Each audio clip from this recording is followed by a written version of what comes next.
सुब्रह्मण्याय नमः। ॐ स्कन्दाय नमः। ॐ कार्तिकेयाय नमः। ॐ गुहाय नमः।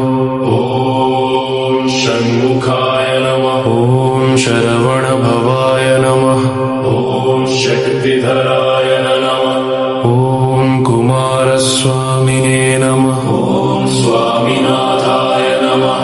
ॐ सेनान्ये नमः। ॐ देवसेनापतये नमः।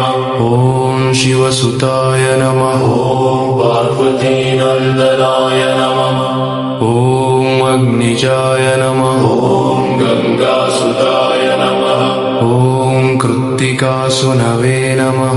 ॐ तारकासुरसंहारिणे नमः। ॐ सुरसैन्याधिपतये नमः। ॐ शिखिवाहनाय नमः। ॐ मयूरवाहनाय नमः। ॐ वेलायुधधराय नमः। ॐ शक्तिपाणये नमः। ॐ सुब्रह्मण्येश्वराय नमः। ॐ शरवणोद्भवाय नमः। ॐ शिवप्रियाय नमः। ॐ शान्ताय नमः। ॐ भक्तवत्सलाय नमः। ॐ सर्वदेवस्तुताय नमः। ॐ दिव्यरूपाय नमः। ॐ महासेनाय नमः। ॐ शूरपद्मासुरमर्दनाय नमः। ॐ वल्लिदेवसेनासमेताय नमः।